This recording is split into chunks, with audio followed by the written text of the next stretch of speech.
Hi everyone! I'm Grace Lacorum, one of a volunteer in a New Life Southwood community.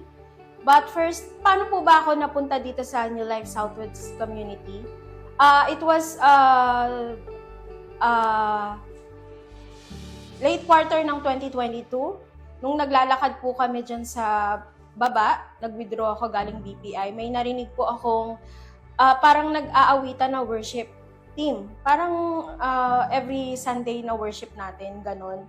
So nagtanong po ako sa guard kung meron pong Christian church dito. Ang sabi niya po, meron daw po sa third floor malapit sa cinema. So the following days, nag-try po ako maglakad-lakad ulit para mabisita nga po yon. And then nakita ko nga po na itong New Life Southwood community. And then may nag-approach naman sa akin, very naman sila, mabait, very nice. And then pinag-fill up ako ng information form ko. And then after that,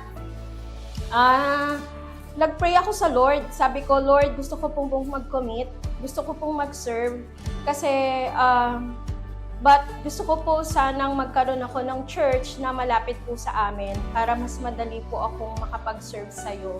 Hanggang sa one time, sabi ko, Lord, kung sino po yung unang magpa-follow up sa akin, doon po ako magko-commit. And then, I'm very much happy nung biglang nag-ring yung phone ko and then may nag-follow up sa akin taga New Life Southwood community.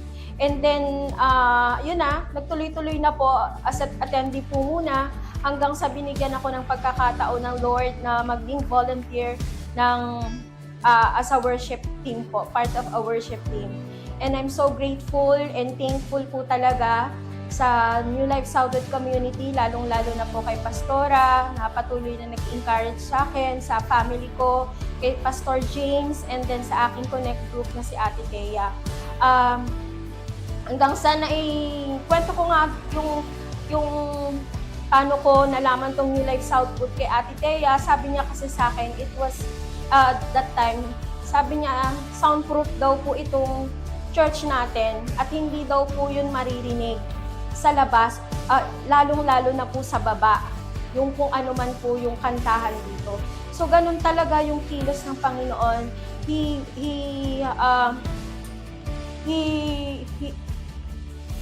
moves in a miraculous ways, and then talagang God answered our prayer talaga, kung talagang magpipray tayo talaga heartedly. Alam ng Lord kung ano yung gusto natin. Alam ng Lord na gusto niya tayong mag-serve sa Kanya. So, I encourage everyone to serve God and commit to the Lord because we know that our labor in the Lord is not in vain.